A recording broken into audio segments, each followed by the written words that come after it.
ઉત્સેચકની કાર્યપદ્ધતિ. જો આપણે ઉત્સેચકની કાર્યપદ્ધતિની વાત કરીએ તો યાદ રાખવાનું રહેશે કે જે પ્રત્યેક ઉત્સેચક છે, બરાબર છે, જે પ્રત્યેક ઉત્સેચક છે, ઉત્સેચક એટલે આપણે એને એન્ઝાઇમ બી કહીએ.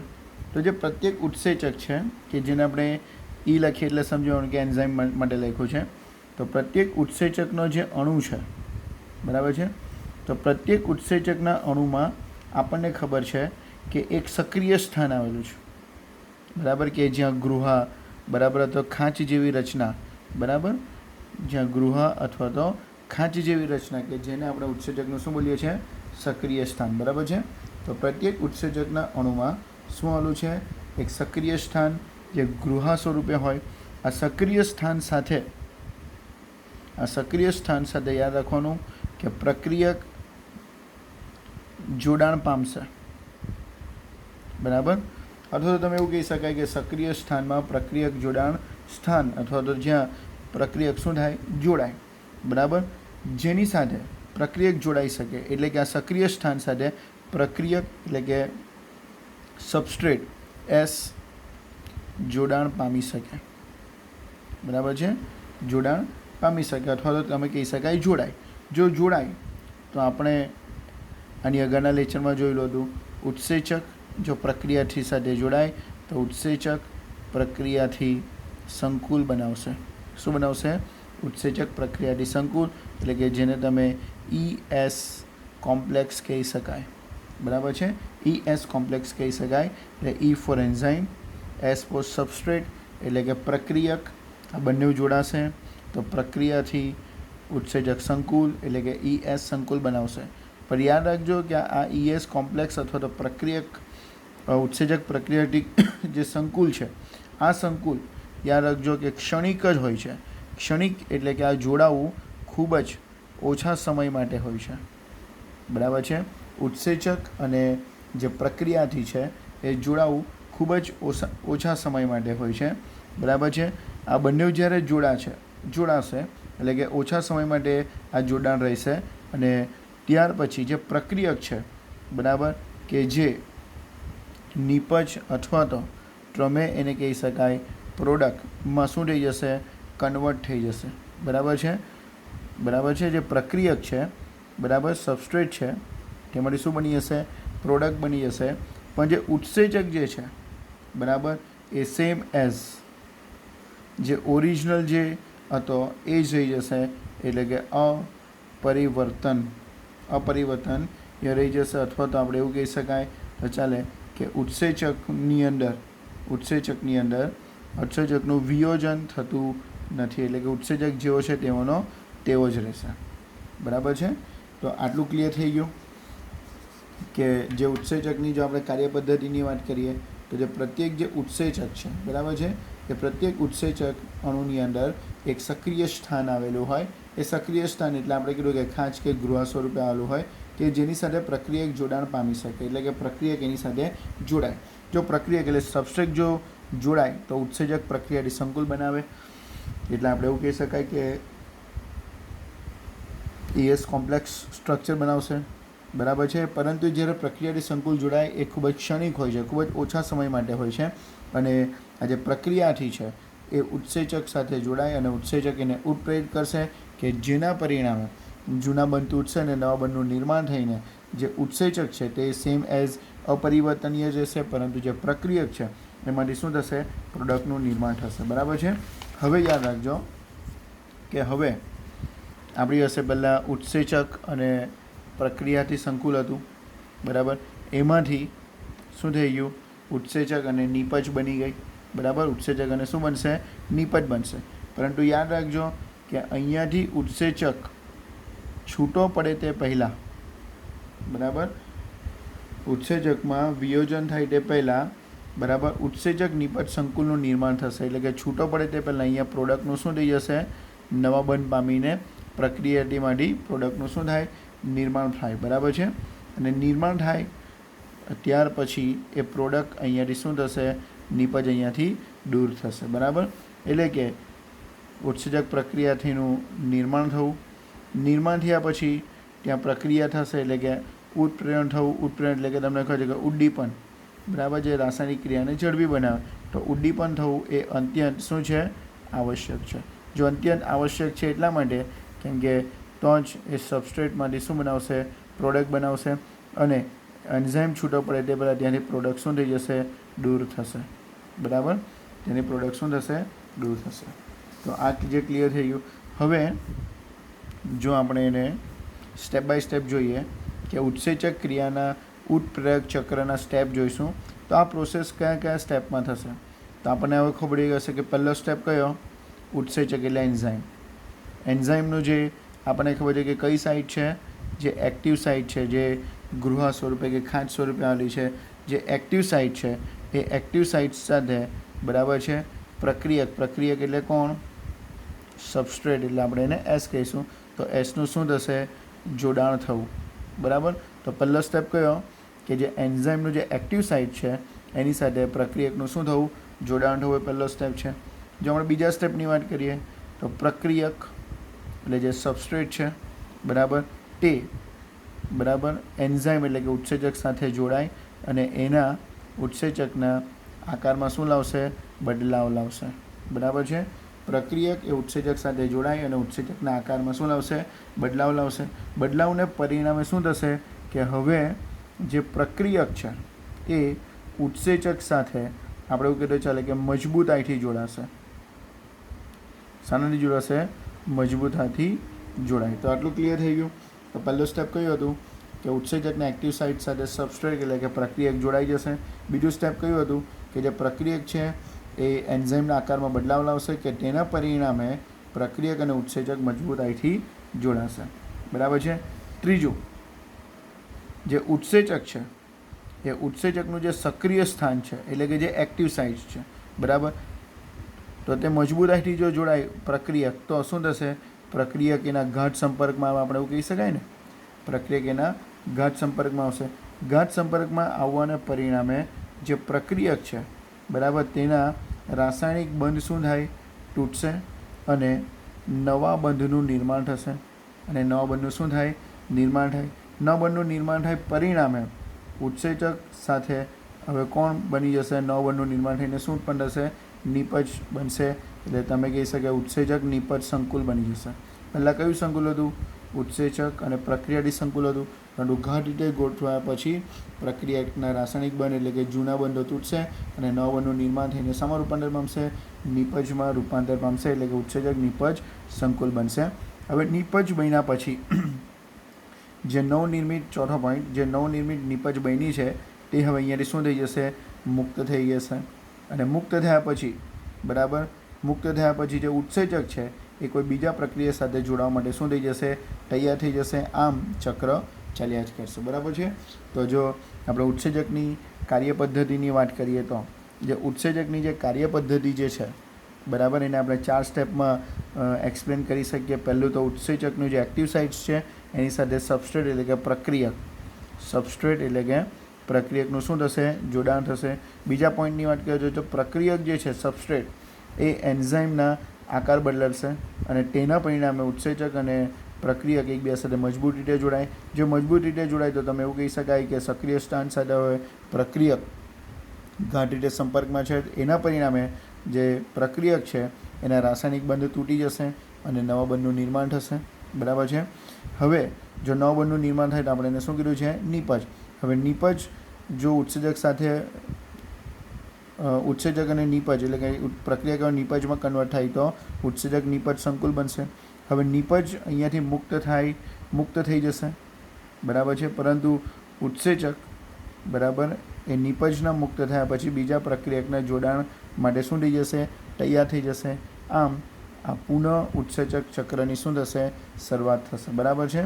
પુનઃ ઉત્સેચક ચક્રની શરૂઆત થશે. ફરીથી બીજો પ્રક્રિયક જોડાશે એક્ટિવ સાઇટ સાથે, ફરીથી આકાર બદલાશે, વધુ મજબૂતાઈથી જોડાશે અને ફરીથી પ્રક્રિયકનું નિપજમાં રૂપાંતર થાય.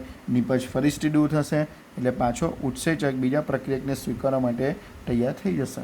બરાબર છે.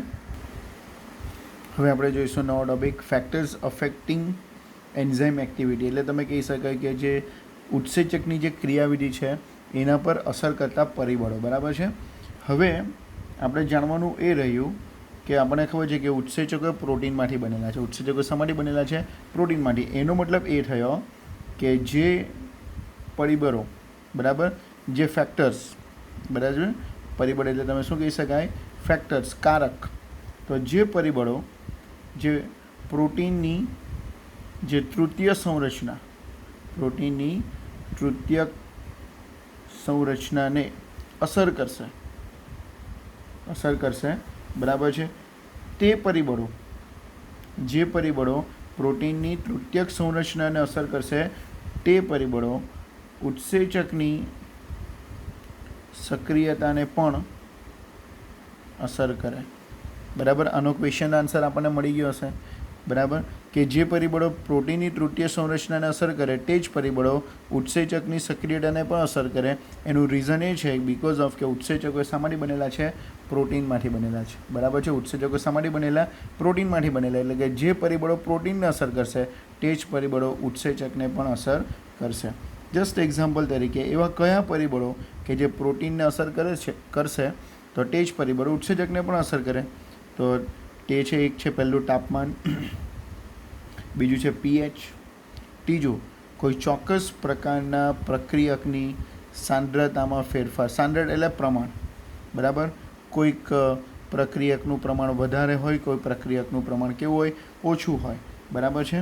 અથવા તો તમે એવું બી કહી શકો કોઈક એવું વિશિષ્ટ રસાયણ કે જે ઉત્સેચક સાથે શું થાય?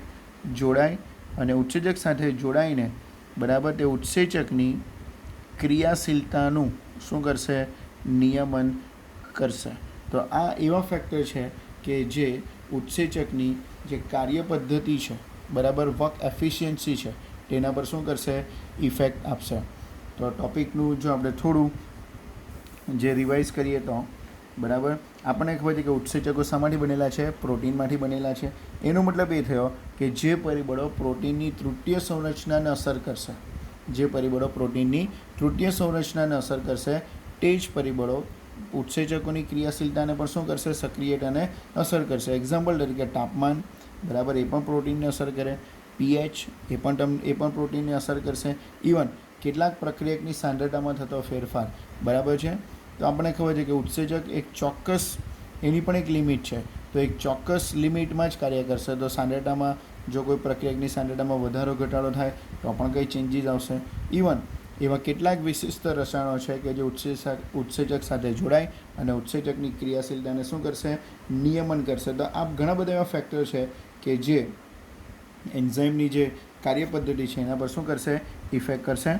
તેમાંથી આપણે પહેલું જોઈશું affecting factors of enzyme activity. તેમાં આપણે પહેલું જોઈશું ટેમ્પરેચર અને એની સાથે જોઈશું pH. બરાબર છે, ટેમ્પરેચર અને pH. જો આપણે વાત કરીશું ઉત્સેચક, તો ઉત્સેચક સામાન્ય રીતે, યાદ રાખજો, ઉત્સેચક સામાન્ય રીતે તાપમાનની વાત કરીએ અને સાથે સાથે જો pHની વાત કરીએ તો ઉત્સેચક સામાન્ય રીતે તાપમાન અને pHના મર્યાદિત ક્ષેત્રમાં કામ કરશે. બરાબર છે, મર્યાદિત ક્ષેત્ર એટલે તમે એવું યાદ રાખજો કે એના પાસે એક પરફેક્ટ લિમિટેશન છે.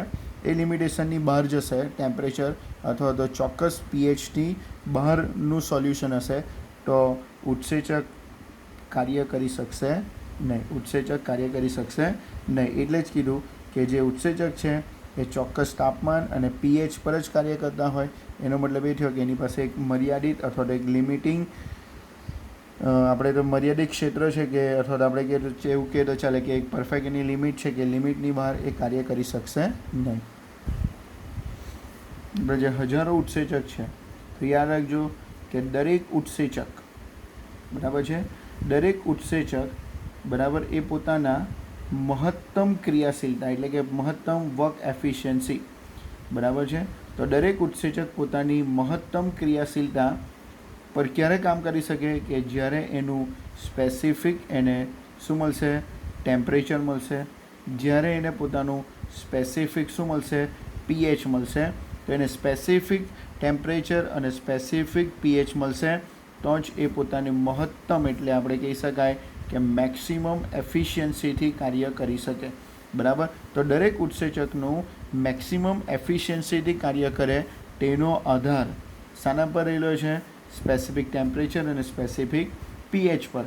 તો તે ટેમ્પરેચર કે જેના પર એ મહત્તમ કાર્ય કરી શકે, કે જે પીએચ કે જેના પર એ મહત્તમ કાર્ય કરી શકે, તેને એનું કહેવાશે ઓપ્ટિમમ ટેમ્પરેચર, બરાબર છે, અને ઓપ્ટિમમ પીએચ. ગુજરાતીમાં તમે કહી શકો તો ઇષ્ટતમ તાપમાન અને ઇષ્ટતમ પીએચ કહેવાય, કે જેના પર ઉત્સેચક પોતાનું મહત્તમ કાર્ય કરી શકતું હોય, જેના પર ઉત્સેચક પોતાનું મહત્તમ કાર્ય કરી શકતું હોય. ક્લિયર થઈ ગયું?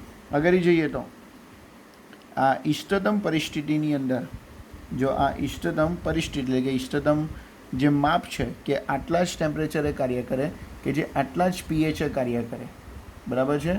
તો આજે ઇષ્ટતમ જે મેઝરમેન્ટ છે, એનું માપ છે, એનાથી જો એનો માપથી જો એનો દર અથવા તેના માપથી ટેમ્પરેચર અથવા તો પીએચ કેવું થઈ જાય, થોડું ઉપર નીચે થઈ જાય, એટલે કે થોડું વધી જાય અથવા તો ઘટી જાય, બરાબર. તો તેની સીધી ઇફેક્ટ શાના પર પડશે? એની સીધી ઇફેક્ટ ઉત્સેચકની ક્રિયાશીલતા પર પડશે, બરાબર છે. અને એ ક્રિયાશીલતામાં શું થશે?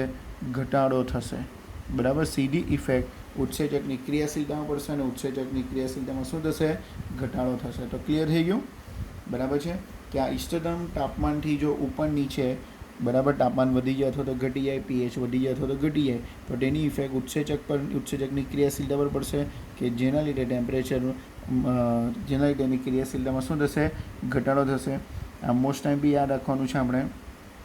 જો આપણે વાત કરીએ, જો ટેમ્પરેચર એટલે કે તાપમાન નીચું તાપમાન હોય, તાપમાન કેવું હોય? નીચું. તો નીચું તાપમાન જો હોય તો તમે એવું કહી શકાય કે ઉત્સેચકની ક્રિયાશીલતા કેવી થઈ જશે? નિષ્ક્રિય થઈ જશે. ઉત્સેચકની ક્રિયાશીલતા કેવી થઈ જાય?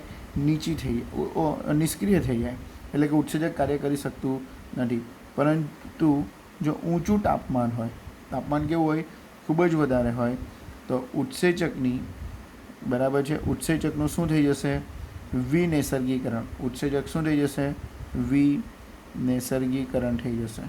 અને ઉત્સેચકનું જો વિનૈસર્ગીકરણ થાય એટલે તમે એવું કહી શકાય કે ઉત્સેચકનું શું થઈ જાય? વિઘટન થઈ જશે. તો હવે ઉત્સેચક કાર્ય કરી શકશે નહીં, બરાબર. આપણે ટેક્સ્ટની અંદર એક ગ્રાફ આપ્યો છે, એ ગ્રાફની એ પીએચનો છે, કે અમુક ઓપ્ટિમમ કન્ડિશન સુધી, તાપમાન સુધી પીએચ પર, બરાબર, ઉત્સેચક કાર્ય કરશે, પરંતુ એના પછી જો ટેમ્પરેચર વધે, બરાબર, તો એ આવો ગ્રાફ આપેલો છે, એટલે કે ત્યાર પછી કાર્ય કરી શકશે નહીં, અથવા તો તેની વર્ક એફિશિયન્સીની અંદર ઘટાડો થશે. તે રીતે પીએચનો બી આપ્યો છે કે ઓપ્ટિમમ પીએચ સુધી ઉત્સેચક કાર્ય કરશે, ત્યાર પછી એની કાર્યક્ષમતામાં શું થશે? ઘટાડો થશે. બિકોઝ ઓફ કે એ ઓપ્ટિમમ પરિસ્થિતિમાં જ મહત્તમ કાર્ય કરી શકશે, બરાબર છે. ઓપ્ટિમમ કન્ડિશન પછી, બરાબર, જો ઓપ્ટિમમ કન્ડિશન ન હોય તો ક્યાં તો એ નિષ્ક્રિય થઈ જાય, ક્યાં તો એનું વિનૈસર્ગીકરણ થઈ જશે, બરાબર છે. એમ્બીટેક્સમાં એક બીજો પણ ગ્રાફ આપ્યો છે, ધ્યાનથી જોઈએ તો એમ્બીટેક્સમાં એક બીજો બી ગ્રાફ છે.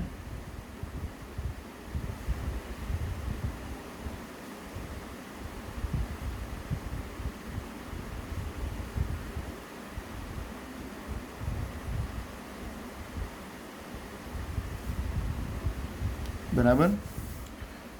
હવે જે આ ગ્રાફ આપ્યો છે તેને સમજવા માટે યાદ રાખજો કે ટેમ્પરેચર અને પીએચની તો વાત કરી, પણ હવે આપણે વાત કરીશું પ્રક્રિયકની સાંદ્રતા, બરાબર. તો પ્રક્રિયકની સાંદ્રતાની વાત કરીએ તો પ્રક્રિયકની સાંદ્રતામાં જો વધારો થાય, સાંદ્રતા એટલે કે પ્રક્રિયકનું પ્રમાણ, જો પ્રક્રિયકનું પ્રમાણમાં શું થાય? વધારો થાય. પ્રક્રિયકનું પ્રમાણ જો વધી જાય તો સાથે સાથે જો પ્રક્રિયકનું પ્રમાણ વધે તો યાદ રાખવાનું કે સાથે સાથે ઉત્સેચકની પ્રક્રિયાનો વેગમાં પણ શું થશે? વધારો થશે. કેમ કે ઉત્સેચકની અંદર આવેલા ક્રિયાશીલ સ્થાન જો ખુલ્લા હશે, જેટલા બરાબર ખુલ્લા હશે, તો તેની સાથે પ્રક્રિયક જોડાતો જશે, બરાબર. એટલે કે જેમ જેમ પ્રક્રિયકનું પ્રમાણમાં વધારો થતો જશે, તેમ તેમ સાથે સાથે ઉત્સેચકની પ્રક્રિયાનો વેગ પણ શું થઈ જશે? વધી જશે. પણ યાદ રાખજો કે અહીંયા બતાવ્યું છે તે પ્રમાણે, બરાબર, કે જેમ જેમ પ્રક્રિયક વધતો જશે, બરાબર, તેમ તેમ એનો વેગ પણ શું થતો ગયો? વધતો ગયો, બરાબર. મહત્તમ વેગ પ્રાપ્ત કરશે. એટલે કે આપણે કીધું ચાલે કે એક વખત આ ઉત્સેચક મહત્તમ વેગ પ્રાપ્ત કરે, મહત્તમ એટલે કે મેક્સિમમ વેગ એક વખત પ્રાપ્ત કરી લેશે. બરાબર.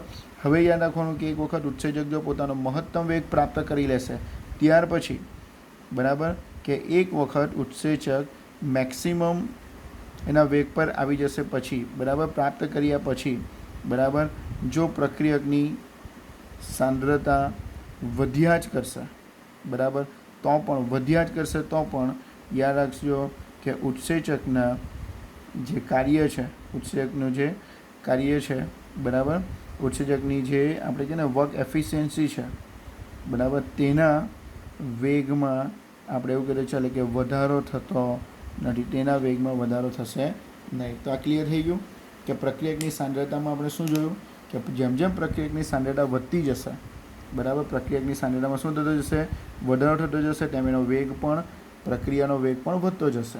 બરાબર. અને જ્યારે પ્રક્રિયાનો વેગ એકદમ વધી જશે ત્યારે આપણે એવું કહીએ ને કે એનો મેક્સિમમ વેગ પ્રાપ્ત કરી લેશે પછી, જેનો મેક્સિમમ વેગ પ્રાપ્ત થઈ ગયા પછી ભલે ને પછી ગમે ત્યારે પણ સાંદ્રતા વધ્યા જ કરે, બરાબર, પ્રક્રિયકનું પ્રમાણ વધ્યા જ કરે તો પણ ઉત્સેચકનો વેગ વધવાનો નથી. આ ઉત્સેચકનો વેગ કેમ નથી વધવાનો તેનું રીઝન, બરાબર, તેનું રીઝન હવે જોઈએ આપણે કે ઉત્સેચકનો વેગ કેમ નહીં વધશે. તો યાદ રાખજો કે એનો નહીં વધવાનું રીઝન એ છે કે આપણને એટલું ખબર છે કે ઉત્સેચકના જે અણુઓ છે, બરાબર, તેની સંખ્યા સમજી લો કે વધારે છે, બરાબર છે, અને સમજી લો કે જ્યારે ઉત્સેચકના અણુની સંખ્યા વધારે હોય ત્યારે, બરાબર, પ્રક્રિયકના જે અણુઓ છે તે કેવા છે, ઓછા છે. એટલે કે ઉત્સેચકો વધારે છે ને પ્રક્રિયકો કેવા છે, ઓછા છે. હવે જે પ્રક્રિયકનો જે અણુ છે, તે પેલા ઉત્સેચકના, બરાબર, ઉત્સેચકના જે સક્રિય સ્થાન છે, સક્રિય સ્થાન સાથે શું થાય, જોડાઈ જાય એટલે કે ઉત્સેચક હવે કેવો થઈ ગયો, સંતૃપ્ત થઈ જશે. ઉત્સેચક કેવું થઈ જશે, સંતૃપ્ત થઈ જશે અથવા તો થઈ ગયા પછી, બરાબર, ઉત્સેચક સંતૃપ્ત થઈ ગયા પછી ઉત્સેચકનો કોઈ પણ પ્રક્રિયક સાથે જોડાણ શક્ય બનશે નહીં. એટલે કે સમજો કે પહેલાં ઉત્સેચકના અણુની સંખ્યા વધારે છે, એની કમ્પેરિઝનમાં પ્રક્રિયકના અણુની સંખ્યા ઓછી છે, પરંતુ પ્રક્રિયકનો અણુ ઉત્સેચકના સક્રિય સ્થાન સાથે જોડાઈ જાય અને હવે ઉત્સેચક કેવો થઈ જાય, સંતૃપ્ત થઈ જાય. હવે આ ઉત્સેચક બીજા પ્રક્રિયક સાથે એમ કહેતો ચાલે કે જોડાઈ શકતો નથી, બરાબર. હવે બીજા ઉત્સેચક સાથે, બીજા પ્રક્રિયક સાથે જોડાઈ શકે નહીં. એટલે કે હવે ગમે તેટલા પણ પ્રક્રિયકની સંખ્યામાં વધારો થાય, તો પણ ઉત્સેચકનો વેગ વધવાનો નથી, ક્લિયર થઈ ગયું. હવે આપણે આગળ જઈએ તો નેક્સ્ટ પોઈન્ટ પર, જે ઉત્સેચક છે, બરાબર, જે ઉત્સેચક છે, તો જે ઉત્સેચકની જે ક્રિયાશીલતાની વાત કરીએ તો ઉત્સેચકની જે ક્રિયાશીલતા, બરાબર, ક્યારે, તો યાદ રાખવાનું કે કોઈ એવું વિશિષ્ટ રસાયણ છે, બરાબર, જે ઉત્સેચક સાથે શું થાય, જોડાય, કે જેની હાજરીમાં ઉત્સેચક કેવો બને, સંવેદનશીલ બનશે. ઉત્સેચક કેવું બનશે, સંવેદનશીલ બનશે. એટલે કે ઉત્સેચકની ક્રિયાશીલતા ક્યારે વધે, જ્યારે કોઈ વિશિષ્ટ રસાયણ કે જે ઉત્સેચક સાથે જોડાય કે જેની હાજરીમાં ઉત્સેચક કેવો બને, ખૂબ જ સંવેદનશીલ બનશે, બરાબર છે. તેના પર પણ એમ કહેતો ચાલે કે ઉત્સેચકની જે ક્રિયા છે, વર્ક એફિશિયન્સી છે, તે એના પર બી શું કરતી હોય, ઇફેક્ટ કરતી હોય. એટલે કે એવું વિશિષ્ટ પ્રકારનું રસાયણ કે જે ઉત્સેચકની ક્રિયાશીલતામાં બી શું કરે, વધારો કરે, બરાબર છે. તે જ રીતે એવું કોઈ રસાયણ હોય કે જે ઉત્સેચક સાથે જોડાય, બરાબર, એવું કોઈ રસાયણ હોય કે જે ઉત્સેચક સાથે જોડાણ કર્યા પછી એમ કહેતો ચાલે કે જે પ્રક્રિયાનું ઉત્પ્રેરણ થવું જોઈએ તે ઉત્પ્રેરણને શું કરી દે, અટકાવી દે. તો જે ઉત્સેચકની પ્રક્રિયાને અટકાવી દે, ઉત્પ્રેરણ અટકાવી દે, એને આપણે શું કહેશું, અવરોધન કહેશું. એને અવરોધન અથવા તો શું કહેશું, અવરોધક કહેશું. એને અવરોધન અથવા તો શું કહેવાશે, અવરોધક કહેવાશે, બરાબર છે. તો આપણે પહેલાં ટેમ્પરેચર જોયું, પીએચ જોયું, પછી આપણે જોયું કે પ્રક્રિયકના અણુઓની સાંદ્રતા અને જોયું કે કોઈ એવો ઉત્સેચક કોઈ એવું રસાયણ કે જે ઉત્સેચકની ક્રિયાશીલતાને શું કરશે, જોડાશે અને તેની સંવેદનશીલતામાં વધારો કરશે. એવું બી કોઈ રસાયણ જોયું કે જે ઉત્સેચક સાથે જોડાયા પછી ઉત્સેચકની ક્રિયા શું કરાવી દેશે, અટકાવી દેશે. તો તેને આપણે શું કહીશું, અવરોધન, અથવા તો એવું રસાયણને શું કહેવાશે, અવરોધક. બરાબર છે.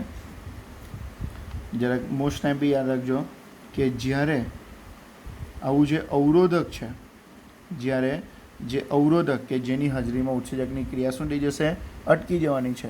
તો જ્યારે આ જે અવરોધક છે, બરાબર, તો આ જે અવરોધક છે તેની આણ્વિક સંરચના, બરાબર, કે આપણે કહીએ ને કે આણ્વિક સંરચના એટલે કે અણુરચના, બરાબર, અણુરચના એ કોને મળતી આવશે, પ્રક્રિયાથી સાથે કેવી હશે, સમાનતા. એટલે કોઈ એવું રસાયણ, અવરોધક એટલે આપણને ખબર છે કોઈ એવું રસાયણ કે જે ઉત્સેચકની જે ક્રિયાશીલતા છે, બરાબર, એને કેવું કરી દેશે, નિષ્ક્રિય કરી દેશે. બરાબર. તો જ્યારે આવું જે અવરોધક છે, બરાબર, તેની પોતાની આણ્વિક સંરચના એ કોને મળતી આવશે, પ્રક્રિયાથી ને મળતી આવશે. બરાબર છે, કે જે ઉત્સેચકની ક્રિયાશીલતાને શું કરે, અવરોધે. બરાબર, કે જે પ્રક્રિયાથી સાથે સમાન હોય, ઇવન તે ઉત્સેચકની જે ક્રિયાશીલતા છે એને બી શું કરશે, અવરોધનનું કામ કરશે. તો તેને કહેવાશે પ્રતિસ્પર્ધી અવરોધક. હવે ખબર પડી ગઈ કે આને પ્રતિસ્પર્ધી અવરોધક કેમ કીધો, બિકોઝ ઓફ કે તે આ જે એવું રસાયણ છે કે જે પ્રક્રિયક સાથે સેમ એઝ હોય, પ્રક્રિયક જેવું જ હોય. બરાબર, એટલે એ ફ્યુચરમાં, અથવા તો એમ કીધું ચાલે કે જ્યારે એ એક્ટિવ સ્થાન સાથે જોડાવાનું હોય ત્યારે પ્રક્રિયાથી સાથે શું કરશે, હરીફાઈ કરશે. એટલે કે પ્રક્રિયાથીની જગ્યાએ આવું અવરોધક જોડાઈ જશે. એટલે કે પ્રક્રિયાથી સાથે સ્પર્ધા કરશે, એવું રસાયણ સ્પર્ધા કરશે કે જે ઉત્સેચકની કાર્યક્ષમતાને અથવા તો ક્રિયાશીલતાને શું કરી દે, ધીમી પાડી દે અથવા તો અટકાવી દે. એટલે એને કીધું છે પ્રતિસ્પર્ધી. એટલે એને શું કીધું છે, પ્રતિસ્પર્ધી. તો હવે આપણે અવરોધકના થોડા કેરેક્ટરિસ્ટિક જોઈએ. તો અવરોધક શું છે, બરાબર, તો યાદ રાખજો કે જે અવરોધકની વાત કરીએ તો અવરોધક એ પ્રક્રિયાથી સાથે ગાઢ સંપર્કમાં આવશે. બરાબર, સંપર્કમાં નહીં, અવરોધક એ પ્રક્રિયાથી સાથે ગાઢ સંરચનાત્મક સમાનતા. બરાબર, એટલે પ્રક્રિયાથી ઉત્સેચક સાથે જોડાઈને નિપજ બનાવે. બરાબર, પણ જે અવરોધક છે તે તો પ્રક્રિયાને શું કરી દે, સ્ટોપ કરી દેશે. તો આ જે અવરોધક જે છે એ પ્રક્રિયાથી સાથે કેવું હશે, સ્ટ્રક્ચરલ રીતે કેવું હશે, ખૂબ જ સેમ હશે. બરાબર, આ સેમ હોવાને પરિણામ સ્વરૂપે, જો સેમ હોય તો પરિણામે શું થશે, જે ઉત્સેચક જે છે એ પ્રક્રિયાથી સાથે જોડાવાની જગ્યાએ કોની સાથે જોડાઈ જશે, અવરોધક સાથે જોડાઈ જાય. ક્લિયર થઈ ગયું. બરાબર, કે અવરોધક એ પ્રક્રિયાથી જેવો જ છે, એના પરિણામે શું થવાનું કે ઉત્સેચક એ પ્રક્રિયાથી સાથે જોડાવાની જગ્યાએ પહેલાં અવરોધક સાથે જોડાઈ જાય. બરાબર છે, એટલે કે ઉત્સેચક જો અવરોધક સાથે જોડાઈ જાય તો પ્રક્રિયાથી હવે જોડાઈ શકતો નથી. પ્રક્રિયાથી નહીં જોડાય ને પેલો અવરોધક જોડાઈ જાય તો અવરોધક જોડાવાને પરિણામે ઉત્સેચકની જે પ્રક્રિયા છે એ ક્યાં તો ધીમી થઈ જાય, ક્યાં તો તે કેવી થઈ જશે, મંદ પડી જશે અથવા તો બંધ થઈ જશે. તો હવે બહુ ક્લિયર થઈ ગયું હશે અવરોધક વિશે, કે અવરોધક જે છે તેની આણ્વિક સંરચના કોને મળતી આવે, પ્રક્રિયાથી ને મળતી આવશે. બરાબર છે. હવે આ જે અવરોધક છે એ શું છે, રાસાયણિક રીતે ઉત્સેચકની ક્રિયાશીલતાને શું કરી દે, નિષ્ક્રિય કરી દેશે. બરાબર, અને આવું જે રસાયણ છે પ્રક્રિયાથીના આણ્વિક સ્ટ્રક્ચરને મળતું આવશે. સમજ પડી ગયું કે જે પ્રક્રિયાથીની જગ્યાએ ઉત્સેચક સાથે જોડાઈ શકે. એટલે એને શું કીધું, પ્રતિસ્પર્ધી અવરોધક કીધું. ખબર પડી ગયું. એટલે પ્રતિસ્પર્ધી અવરોધક છે પ્રક્રિયાથી સાથે ગાઢ સંરચનાની દ્રષ્ટિએ સરખું છે. પરિણામે શું થશે, જે ઉત્સેચક છે એ પ્રક્રિયાથી સાથે જોડાઈ શકે નહીં, પણ એની જગ્યાએ કોણ એની અંદર સાથે જોડાઈ શકે, અવરોધક જોડાઈ જશે. જો પ્રક્રિયાથી જોડાઈ નહીં શકે ને જો અવરોધક જોડાઈ જાય તો પ્રક્રિયાનો વેગ કેવો થઈ જાય, ધીમો, અથવા તો પ્રક્રિયા કેવી થઈ જશે, બંધ થઈ જશે. બરાબર, એનું આપણી પાસે એક એક્ઝામ્પલ છે. એનું આપણી પાસે એક એક્ઝામ્પલ છે કે અવરોધક જોડાઈ જશે તો શું થશે. એક્ઝામ્પલ તરીકે જોઈએ તો સક્સિનિક ડિહાઇડ્રોજીનેઝ, બરાબર. સક્સિનિક ડિહાઇડ્રોજીનેઝ સાથે બરાબર મેલોનેટ જોડાઈ જશે. સાથે શું જોડાઈ જશે? મેલોનેટ, બરાબર છે. આજે મેલોનેટ જે છે એ એક પ્રક્રિયાથી જેનું નામ છે સક્સિનેટ. તો એક્ઝેક્ટલી આજે સક્સિનિક ડિહાઇડ્રોજીનેઝ છે કોની સાથે જોડાવા જોઈએ? સક્સિનેટ સાથે જોડાવા જોઈએ. પરંતુ આ સક્સિનેટ સાથે ન જોડાતા આ ઉત્સેચક કોની સાથે જોડાઈ જશે? મેલોનેટ સાથે જોડાઈ જશે. કેમ? કેમ કે મેલોનેટ એ સક્સિનેટ સાથે બરાબર શું ધરાવશે? વધુ સમાનતા દર્શાવશે, બરાબર છે. ખબરી ગયો? આ મેલોનેટ જેવા જે પ્રતિસ્પર્ધી છે બરાબર કે જે અવરોધક તરીકે કાર્ય કરશે અને સક્સિનિક ડિહાઇડ્રોજીનેઝની જે પ્રોસેસ છે એને શું કરી દેશે? અટકાવી દેશે અથવા તો ધીમી પાડશે, બરાબર છે. પરંતુ આ પ્રતિસ્પર્ધીનો એક ફાયદો બી છે. આવા પ્રતિસ્પર્ધીનો જે અવરોધકનો ઉપયોગ કરીને એના જે અંદર આવેલો જે અવરોધકનો જે ગુણધર્મ છે એ અવરોધકનો આપણે શું કરીને ઉપયોગ કરીને બરાબર બેક્ટેરિયા દ્વારા જે થતા જે રોગો છે તે અટકાવવામાં આપણને શું કરશે? મદદ મળશે. બેક્ટેરિયા દ્વારા જે થતા રોગો છે એ અટકાવવામાં આપણને શું થશે? મદદ મળશે, બરાબર છે. નેક્સ્ટ લેક્ચરની અંદર આપણે 9.12.5 એટલે કે ઉત્સેચકનું નામકરણ જોઈશું અને તેની સાથે જ આપણે કોફેક્ટર એટલે કે ઉત્સેચકની અંદર આવેલા જે કોફેક્ટર છે કે જે ઉત્સેચકને શું કરશે? સક્રિય કરશે, તો તેના વિશેની માહિતી જોઈશું.